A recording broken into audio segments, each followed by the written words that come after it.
Maplewood Estates was the kind of place realtors sold with glossy brochures and saccharine slogans. Perfect lawns, quiet streets, pastel shutters, every house a postcard. When my wife, Emily, and I moved in, we thought we'd finally found the antidote to the noise and unpredictability of city life. But in Maplewood, peace wasn't guaranteed. It was regulated. And the regulator had a name. Karen Lutz. She'd been the Homeowners Association president for nearly a decade, and she ruled with the precision of a bureaucrat and the enthusiasm of a hall monitor. Karen's domain extended beyond the HOA meeting room. She patrolled the neighborhood in a golf cart stenciled with HOA enforcement in block letters, a cell phone camera always ready for evidence gathering. Newcomers were her specialty. They didn't know the unspoken rules, the ones not written in the HOA handbook, but strictly enforced by Karen's disapproving gaze. We had been in Maplewood just 3 weeks when the first notice arrived, trash invisible from the street. The next week, a friendly reminder warned us about our non-regulation garden ornament, a ceramic firefighter gnome that had belonged to Emily's grandfather. At first, we laughed. Harmless pettiness, we told ourselves. Then came Friday afternoon. Emily and I were unloading groceries when Karen's golf cart hummed to a stop at the curb. She sat stiff-backed, sunglasses hiding her eyes, clipboard in her lap like a judge about to deliver a sentence. "You know," she began, her tone syrupy but with an edge sharp enough to cut, "your driveway color isn't HOA approved. Might want to take care of that before the next inspection." Emily straightened, a paper bag cradled in her arms. "We'll keep that in mind." Karen's gaze dropped, lingering at Emily's hip. The holster there was black leather, polished, fitted to carry a standard-issue sidearm.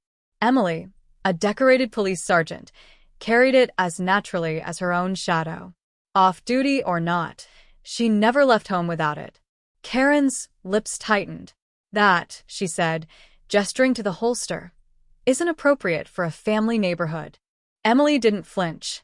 "It's perfectly legal." Karen's silence stretched, taut as wire. Then she flicked her pen across her clipboard, muttered something about community standards, and drove off. I knew that look in her eyes, predatory, calculating. The kind of look that meant she'd already decided on her next move. Over dinner that night, I asked Emily if she thought Karen might escalate. "She's the type who thinks a rulebook makes her invincible," Emily replied, her fork poised midair. "She'll try something." We didn't have to wait long. The next morning was cool and bright, the air smelling faintly of cut grass. Emily headed outside to collect the mail, her sidearm holstered like always. I was in the garage, tinkering with a stubborn cabinet hinge, when the sudden wail of sirens split the quiet. 2 police cruisers turned the corner, lights flashing. They rolled to a stop in front of our house, gravel crunching under their tires. Doors opened, and 2 officers stepped out, scanning the scene. One of them, tall with a military haircut, spoke in a calm but firm voice. "Ma'am, can you step away from the weapon?" I dropped my screwdriver and bolted out of the garage. Emily stood by the mailbox, grocery flyer in hand, her expression caught somewhere between confusion and disbelief. "What's going on?" I asked, but before the officer could answer, I heard her voice. "Karen." She stood across the street, phone still in her hand, eyes glittering with self-satisfaction. "I told you she was dangerous," she shouted. "She's walking around armed in front of children. She's not even in uniform." Emily turned her head slowly, fixing Karen with a look I'd seen her give suspects in interrogation rooms, calm, unblinking, and faintly pitying. Then she reached into her pocket. "Sir," the tall officer began, "please keep your hands where—" Emily withdrew her wallet, flipping it open to reveal not just her driver's license, but a gold police badge that caught the morning light like a flare. "Sergeant Emily Carter, Metro Police," she said evenly. "Off-duty. Sidearm is issued and carried in compliance with state law." The tall officer's expression shifted instantly. He glanced at his partner. Both straightened, shoulders squaring, and in perfect unison, they brought their hands up in a crisp salute. Karen's smirk evaporated. And in that moment, I knew this wasn't the end. It was the beginning. The officers left with polite nods, their cruisers rolling down the street until the flashing lights disappeared. Emily and I stood in our driveway, the morning sunlight sharp against the quiet that followed. Karen, however, didn't leave. She lingered on the opposite curb, arms folded, her glare cutting through the space between us. When she finally turned away, it was with the stiff, brittle posture of someone nursing a fresh humiliation. Emily watched her go. "She's not finished," she murmured. She was right. The next week, the notices started arriving like clockwork. A fine for peeling paint on our back fence, paint that was intact. A citation for an unauthorized modification to our mailbox, identical to every other one on the street. Even a warning that our porch light was too bright, disrupting the neighborhood's visual harmony.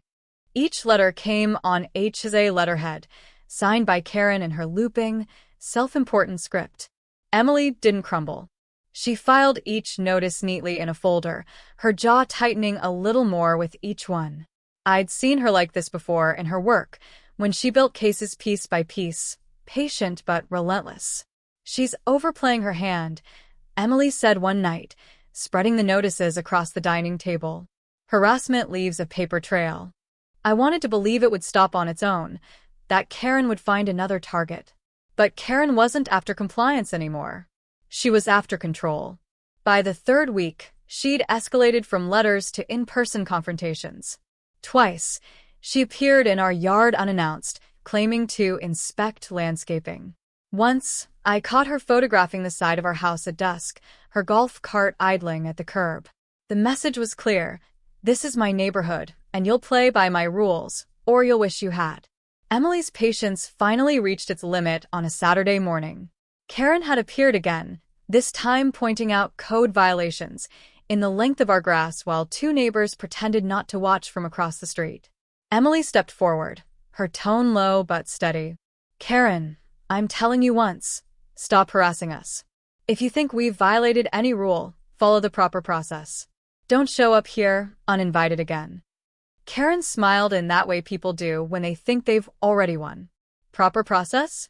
I am the process. It was the wrong thing to say to a woman who knew the law better than most attorneys. That afternoon, Emily disappeared into her office with her laptop, HOA bylaws in one hand, a legal pad in the other. For hours, the only sounds were the clack of keys and the occasional rustle of papers. When she finally emerged, her expression had changed. Determination had hardened into something colder, purpose sharpened into precision. "She's been breaking her own rules," Emily said. "Approving her own reimbursements without board votes. Fining residents without hearings. Even using HOA funds for personal expenses." She slid a stack of printed emails across the table. "I've got dates, dollar amounts, and her signature on every one." The air between us seemed to shift. This wasn't just about a power-hungry HOA president anymore. It was about exposing a fraud. But Karen wasn't going to sit still while we gathered our ammunition.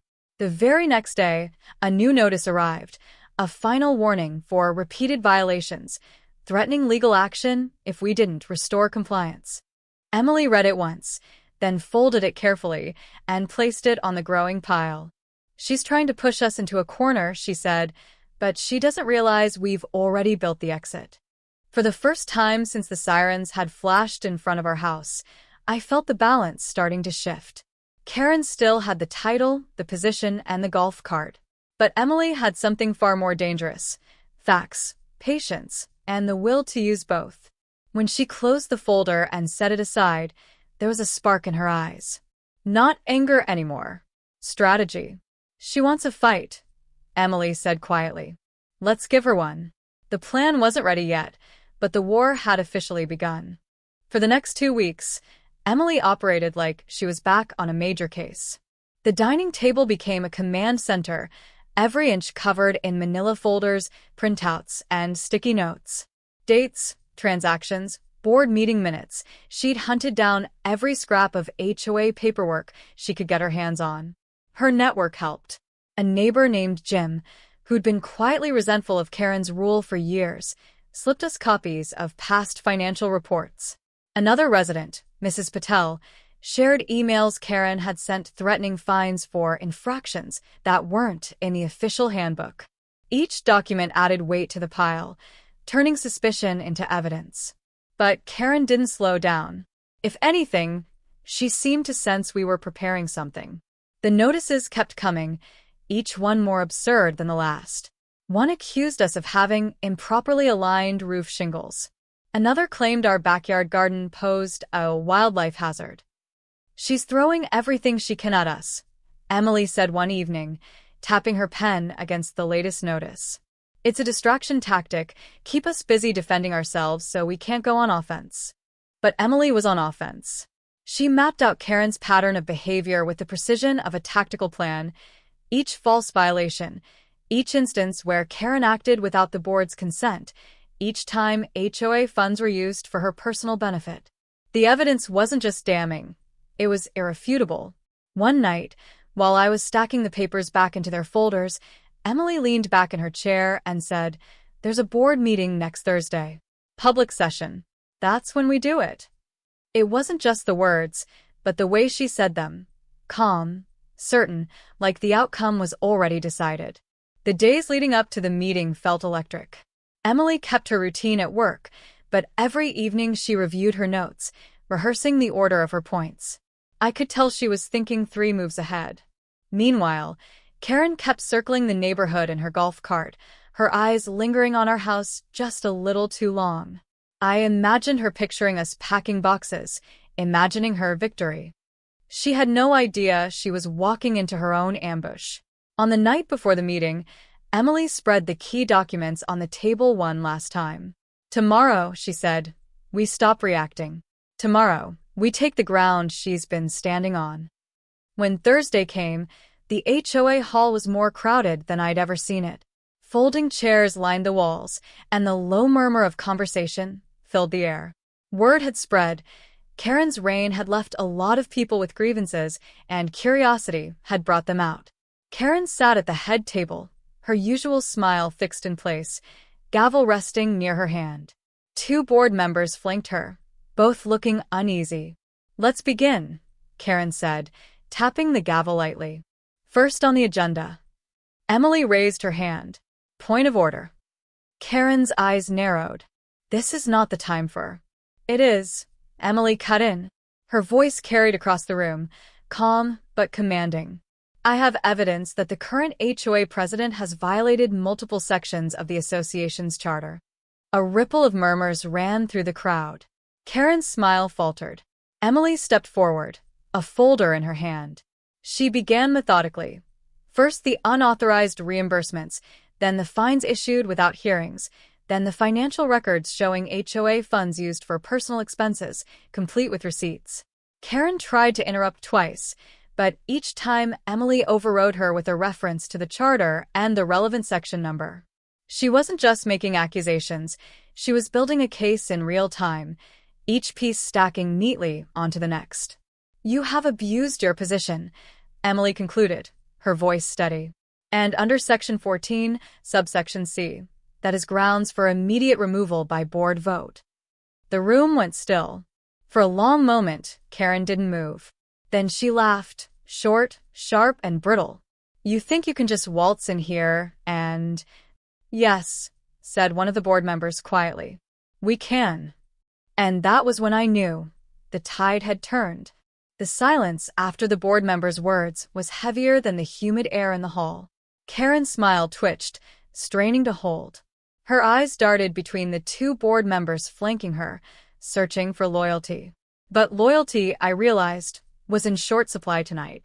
The taller board member, Mr. Haskins, a man who'd spent years sitting quietly through Karen's reign, cleared his throat.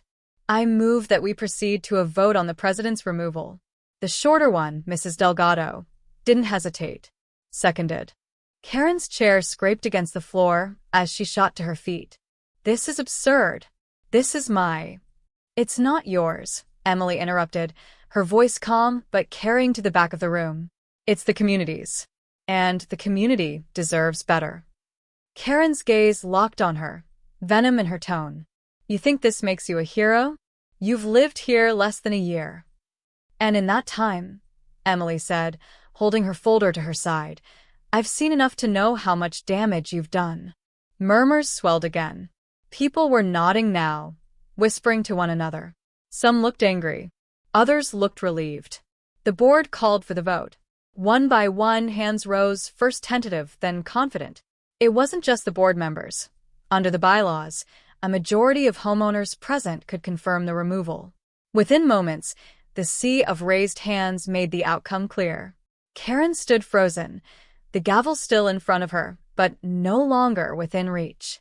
By majority vote, Mr. Haskins said, "Karen Lutz is hereby removed as president of the Maplewood Estates Homeowners Association, effective immediately." The applause started small but grew quickly, filling the hall. Karen's face flushed deep red. She gathered her papers, shoved them into a tote bag, and stormed down the aisle. The room parted for her like water around a sinking ship. She didn't look at anyone until she reached the door. There, she paused and turned, her glare fixed solely on Emily. "You'll regret this," she hissed. Emily didn't flinch. Not likely. Karen left without another word. The door swung shut behind her, the sound oddly final. In the minutes that followed, the board moved on to appoint an interim president, Mrs. Patel, one of the neighbors who had supplied Emily with evidence. Relief seemed to ripple through the room. People approached Emily to shake her hand, thank her, even apologize for not speaking up sooner. When the meeting ended, we stepped out into the cool night air. The sky was a deep indigo, street lamps glowing softly along the sidewalk. That's when headlights washed over us. A slow-moving car approached, and I recognized the black and white paint job before I saw the insignia. One of the officers from the day Karen called the police pulled up alongside us, his window rolling down. He grinned. "Evening, Sergeant. Heard you made quite the arrest tonight." Emily smiled faintly. "Something like that." The officer lifted 2 fingers in a crisp salute before driving off into the quiet. We walked home without speaking for a while. The neighborhood felt different, lighter somehow, as if the air itself had shifted. When we reached our driveway, Emily glanced back toward the HOA hall in the distance. "Funny," she said. She thought calling the cops would scare me. Instead, she handed me the motive I needed.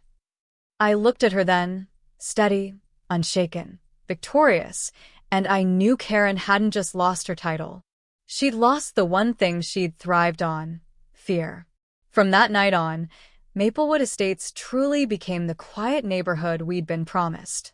But every time a golf cart passed by in the distance, I half expected to see Karen's sunglasses and clipboard, still searching for rules to twist. She never came back.